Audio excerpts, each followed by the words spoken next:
और हमारे ब्रज में यदि आप खोजने जाओगे तो ऐसे कितने संत होंगे जो वर्षों से बिहारी जी नहीं गए, वर्षों से राधा रमन जी नहीं गए, वर्षों से दर्शन करने के लिए नहीं गए, लेकिन उनकी नाम निष्ठा, 1-1 लाख 2-2 लाख नाम जप करते हैं ठाकुर जी का, इतनी नाम में निष्ठा। और उसमें विशेष रूप से तो चैतन्य गौड़िया वैष्णव संप्रदाय के जो भक्त होते हैं उनकी तो नाम में विशेष निष्ठा होती है। हरे कृष्ण कृष्ण कृष्ण हरे हरे, हरे राम राम राम हरे हरे। बंधुओं, नाम जपने वाले बड़े भाग्यशाली होते हैं। जब वो कृष्ण बोलते हैं ना तो उनकी जीभ यशोदा का रूप धारण कर लेती है, और जब वो राम बोलते हैं तो उनकी जिह्वा कौशल्या का रूप धारण कर लेती है। ये जीभ ही ठाकुर जी को जन्म देती है। तो गौड़िया वैष्णव संप्रदाय के एक महात्मा रहते थे गोवर्धन में, नाम जप करते थे 18-18 घंटे 19-19 घंटे बैठ करके, और महामंत्र का जप किया करते थे।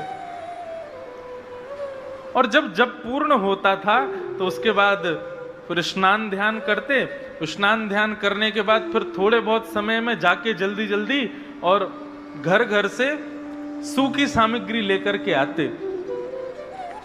सूखी सामग्री मतलब आटा कहीं से ले लेते, कहीं से कुछ सामग्री जो मिल जाती वो सामग्री लेकर के आते, और यमुना जल से निर्मित करके बढ़िया मोटे टिक्कर बना करके और उसको पा लेते, और पाने के बाद में फिर से नाम जप करने के लिए बैठ जाते। थोड़ी बहुत देर आराम करते, ये उनका नियम था। ना तो मंदिर जाते थे, ना किसी सेवा में नियुक्त रहते थे, ना ज्यादा कोई झंझट, कुछ नहीं। केवल नाम जपना, एक टिक्कर पाना, यमुना जल में स्नान करना और 1-8 घंटा आराम करना, बस यही उनका नियम था। लेकिन हमारे ठाकुर जी तो लीला पुरुषोत्तम है, बिना लीला किए इनको आनंद नहीं आता। एक बात मैं आपको बहुत स्पष्ट कहूं, ठाकुर जी को जो बहुत प्रिय होता है, जिसकी धाम में बहुत निष्ठा, कथा में बहुत निष्ठा, नाम में बहुत निष्ठा, वो ठाकुर जी का प्रिय है। और ऐसे प्रियों के साथ में ठाकुर जी लीला बहुत करते हैं। कैसी लीला करेंगे? किसी की कथा सुनने में बड़ी इच्छा है तो कैसे भी करके कथा उसकी छुड़वाएंगे। किसी की वृंदावन जाने में बड़ी निष्ठा है तो ऐसी रुकावटें देते रहेंगे कि वो वृंदावन जाने में और तड़फे, वृंदावन जा ही ना पावे। किसी की नाम जपने में बड़ी निष्ठा है तो नाम जपते जपते बीच में कोई ना कोई विघ्न डालेंगे। ये विघ्न आते नहीं है, ये ठाकुर जी खेलते हैं तुम्हारे साथ में, ये ठाकुर जी लीला करते हैं। और बेचारे बाबा प्रेम से भजन करते थे। एक दिन एक मैया के यहाँ पर मधुकरी लेने के लिए गए, मैया ने आटे की सूखी सामग्री उनको दे दी। बाबा आए, आकर के यमुना जल से बढ़िया टिक्कर बनाया, मोटी मोटी रोटी बना करके पका करके स्वयं पा गए। अब उस मैया के यहां पर छोटे से ठाकुर जी की सेवा विराजी हुई थी। रात्रि में वो मैया जैसी सोई, ठाकुर जी उसके स्वप्न में प्रकट हो गए, और स्वप्न में प्रकट होकर के बोले मैया, बोले हाँ ठाकुर जी बोलो। बोले ये जो बाबा तुम्हारे यहाँ आवे ना रोज सूखी सामग्री लेवे के काजे, बोले हाँ, मोकू वो बाबा बड़े पसंद हैं। मैया बोली तो कहाँ करूं? बोले कल वो बाबा आवे ना तो तुम मोकू उनके हाथ में दे दियो, मैं उन्हीं के यहाँ जाऊंगा और अपनी सेवा करवाऊंगा। मोकू उन बाबा के संग रहना है, अपनी सेवा करवानी है। मैया खूब रोने लगी, बोले मेरे सेवा में कोई कमी? मैंने कछु अपराध कर दियो ठाकुर जी, आप मुंह को छोड़ के जा रहे हो? बोले ना है मैया, तेने कोई अपराध ना कियो, लेकिन मोको वो बाबा बहुत प्रिय है, मेरो बहुत नाम जपे, मैं कछु दिना लीला करवे के काजे बाकी कुटिया में जानो चाहूं। कल वो बाबा आवे तो आप मोको उनको दे दियो। मैया बोली जैसी आपकी इच्छा ठाकुर जी। दूसरे दिन बाबा जैसे ही आए, बहुत ध्यान से सुनना, दूसरे दिन बाबा जैसे ही आए, बाबा आए आकर के बोले माते लाओ सूखी सामग्री दो, आटा दे दो थोड़ा सा।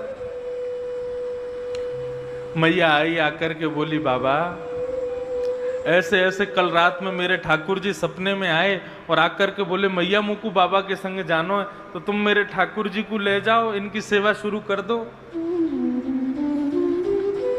बाबा बोले मैया हमसे सेवा करनो ना आवे, हमसे श्रृंगार वगैरह ये सब हमारे बस की बात ना है, हम तो नाम जप सके, नाम जपवे में हमारी बड़ी निष्ठा है, लेकिन हमसे सेवा नहीं होगी। बाबा चले गए। ठाकुर जी फिर से सपने में आए, सपने में बोले मैया तेने मुकु बाबा को दियो नहीं। आप लोग ब्रजभाषा समझ रहे हैं ना, समझ में आ रही है ब्रजभाषा? मैया बोली लाला मैं तो दे दूंगी, लेकिन बाबा मना कर रहे हो कि मुझसे सेवा नहीं होगी, कैसे दूं? ठाकुर जी बोले अरे मुकु जबरदस्ती दे दो, बाबा की गोद में ले जाके पटक दियो, बाबा लेके जाएगा, वही के यहां सेवा करवाऊंगा अपनी। अब देखो ठाकुर जी की लीला, यहां मैया के यहां बढ़िया ठाठ से सेवा चल रही है, 8 समय भोग लग रहा है, सुबह शाम आरती हो रही है, बढ़िया सुंदर पोशाक धराई जा रही है, लेकिन ठाकुर जी की रुचि नहीं है। ठाकुर जी को वहीं कुटिया में जाना है जहाँ कोई व्यवस्था नहीं है, जहाँ पर भोग लग नहीं सकता, जहाँ पे कुछ शयन की व्यवस्था नहीं, राग की व्यवस्था नहीं, भोग आरती की व्यवस्था नहीं, उनको वहां जाना है। अभी ठाकुर जी हैं पता नहीं कहाँ रीझ जाते हैं।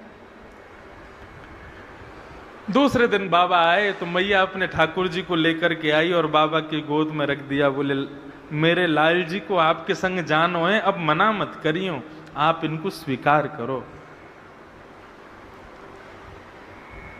मैया कितनी बार भोग लगता है इनका? बोले 8 बार भोग लगता है। और क्या क्या होता है? बोले 8 बार भोग लगता है, 6 बार आरती होती है, और सब पूरी नियमावली बता दी। बाबा बोले मैं भजन कब करूंगा, पूरे दिन इनकी सेवा करूंगा, तो मैं नाम कब जपूंगा अपना? मैया बोली अब कैसे भी करियो, तुम्हारी झंझट है, अब यहां लेके जाओ अपने संग। बाबा घर लेकर के आए, ठाकुर जी को गोद में लेकर के बोले देखो भैया एक ही बार भोग लगेगा, हमको नाम में बहुत निष्ठा है, हमको श्रृंगार और सेवा ये सब हमसे आती नहीं है, आपको एक बार भोग लगा देंगे, रूखी सूखी टिक्कर पानी हो तो पाना, नहीं तो हमको स्वप्न में आके बता देना, हम वापस मैया के यहाँ छोड़ जाएंगे। बाबा अपना भजन करने के लिए जैसे ही बैठे, ठाकुर जी को ला करके एक चौकी पर बैठा दिया, भजन करने बैठे तो ठाकुर जी प्रकट हो गए। प्रकट होके बोले बाबा तुम रूखी रोटी खवाइयो, एक ही बार खवाइयो, लेकिन मोकू अपने पास ही रखो, मैं यहां से जाऊंगा नहीं। बाबा बड़े प्रसन्न हो गए, बोले वाह देखो हमारे भजन के प्रताप से ठाकुर जी आ गए और हमारे भजन में भी कोई विघ्न नहीं आ रहा। बाबा दूसरे दिन गए, बढ़िया आटा लेकर के आए, यमुना जल मिला करके बढ़िया आटा गूंद करके बढ़िया मोटा मोटा मोटी मोटी रोटी टिक्कर बनाया। टिक्कर बना करके एक पत्तल में परोस करके ठाकुर जी के आगे रख के तुलसी पधरा करके त्वदीयम वस्तु गोविंद तुभ्यमेव समर्पयेत् ग्रहाण सुमुखो भुक्त्वा प्रसीद परमेश्वर। प्रभु हमारी कुटिया का 56 भोग तो यही है, पाओ। और भोग लगाने के बाद में बाबा ने स्वयं पाया और अपना भजन करने बैठ गए। अब जैसे ही बाबा भजन करने के लिए बैठे, ठाकुर जी फिर प्रकट हो गए। प्रकट होके बोले बाबा, बाबा बोले लाल जी सब सेवा में आनंद, कोई दुखी तो नहीं, कोई कष्ट तो नहीं, हमारी तो ऐसी रूखी सूखी सेवा है। ठाकुर जी बोले नहीं हमको बहुत आनंद आ रहा है, लेकिन बाबा कल से एक काम कर दियो। बोले कहा? बोले आप आटा में और यमुना जल मिला के टिक्कर बनाए दो ठीक है, लेकिन यदि आटे में नमक डाल दोगे तो नेक स्वाद आ जाएगा, हल्को सा नमक डाल दियो बस। बाबा बोले तो मतलब कल से हमको आटा भी लाना है और नमक भी लाना है? बोले हाँ बस इतनी सी सेवा कर दो, नेक स्वाद आ जाएगा आटा में टिक्कर में। बाबा बोले ठीक है। दूसरे दिन गए तो मैया के यहाँ से आटा लाए, तो मैया से बोले मैया सुनो आटे के संग आज नमक और दो। मैया मनी मन मुस्कुराने लगी, बोले है गयो काम, चटोरो पहुंच गयो कुटिया में। मैया लाई, नमक दे दियो, बोले बाबा ले प्रेम से टिक्कर बनाओ, पवाओ ठाकुर जी को। अब आटे में नमक मिला करके बढ़िया आटा गूंद के टिक्कर बना करके सेक करके बढ़िया ठाकुर जी को भोग लगाया। तो दीयम वस्तु गोविंद तुभ्यमेव समर्पयेत्, पाओ प्रभु प्रेम से। प्रसादी पा करके जैसे ही भजन करने के लिए बैठे, ठाकुर जी फिर से प्रकट हो गए। ठाकुर जी आप आनंद से विराज रहे हो, कोई कष्ट तो नहीं है? नहीं नहीं बाबा, खूब आनंद आ रहा है, लेकिन बाबा हमारी एक प्रार्थना है, यदि आप सुनो तो। बाबा बोले कहा बात है? बोले बाबा वो सूखो टिक्कर आप हमको भोग लगाओ ना। अब नमक तो आ गया, स्वाद तो बन गया, लेकिन बिना घी के जब टिक्कर खामे तो गले में इर्ज जाए, वो गले में चिपक जाए। यदि आप ने कृपा कर दो, कल से ने घी लिया करो और टिक्कर सेक के बामे ने घी लगा दे करो। घी लगा के हमको भोग लगाओगे तो ने निगलवे में आसानी होएगी। बाबा बोले 50 साल से भजन कर रहे हैं, केवल आटा लेकर के आते थे, अब नमक लाने लगे साथ में, अब कल से घी भी लेके आना है। ठाकुर जी बोले हमारे काजे इतना ना करोगे? बाबा बोले करेंगे, आपके लिए लेके आएंगे, घी और लाएंगे। दूसरे दिन बाबा भिक्षा लेने के लिए गए, आटा भी मिला, नमक भी मिला। फिर मैया से बोले मैया थोड़ा सा घी और दे दो। मैया बोली अभी तो देखो नमक और घी जा रहा है, कछु दिना में 56 भोग जाएंगे घर पे।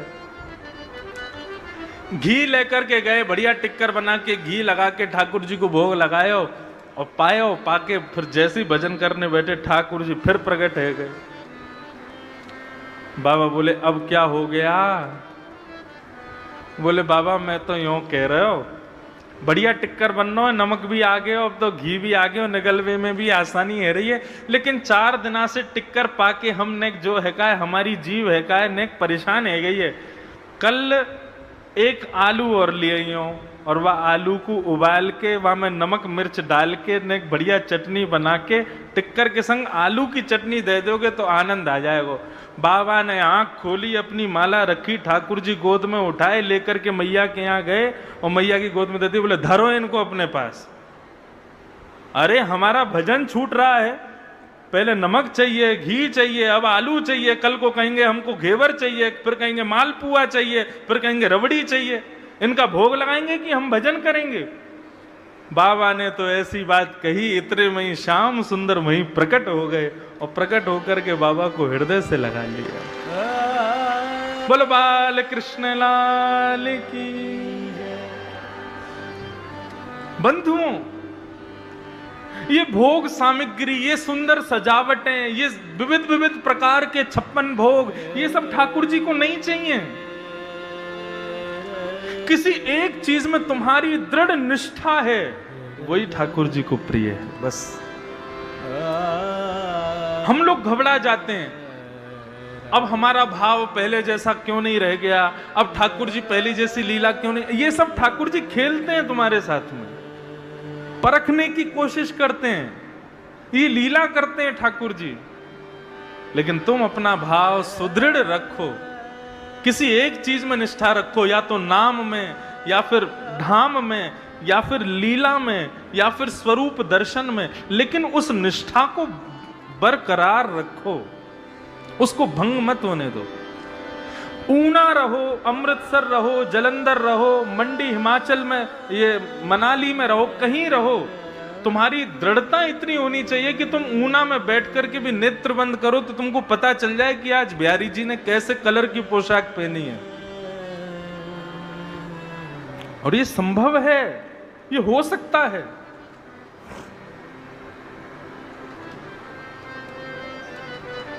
इसलिए श्रीमद् भागवत के प्रारंभ में परम सत्य को वंदन किया गया। ये परम सत्य क्या है? भगवान का नाम ही परम सत्य है। हरे कृष्ण कृष्ण कृष्ण हरे हरे, हरे राम राम राम राम हरे हरे, यही परम सत्य है। एक दिन इसी महामंत्र का सहारा यदि अनवरत बना रहे तो इसी मंत्र के सहारे से यहीं कहीं ऊना की गलियों में घूमते हुए, यहीं कहीं ऊना के खेतों में विचरण करते हुए, गैया चराते हुए श्याम सुंदर के दर्शन है जाएंगे। वृंदावन कोई एक स्थान का नाम नहीं है बंधुओं, वृंदावन एक वातावरण का नाम है। और वो वातावरण आप स्वयं प्रकट कर सकते हो अपने आसपास। वृंदावन जैसा व्यवस्थित हो जाए, बस देखना 19 तारीख को यहां वृंदावन प्रकट हो जाएगा। लगेगा ही नहीं हम ऊना में बैठे, हम कहीं बाहर हैं, ऐसे लगेगा हम वृंदावन में हैं। याद रखना, वृंदावन कोई स्थान नहीं है, वृंदावन एक वातावरण है, बस उसको प्रकट होने की देर है।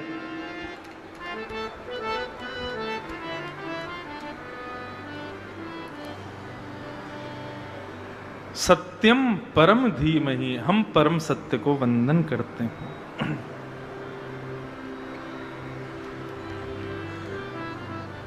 द्वितीय श्लोक में विषय, अधिकारी, संबंध, प्रयोजन, ये 4 चीजें बताई गई, बहुत ध्यान से सुनना। धर्म प्रोजित कई तवोत्र परमो निर्मत्सराणाम सता वैद्यम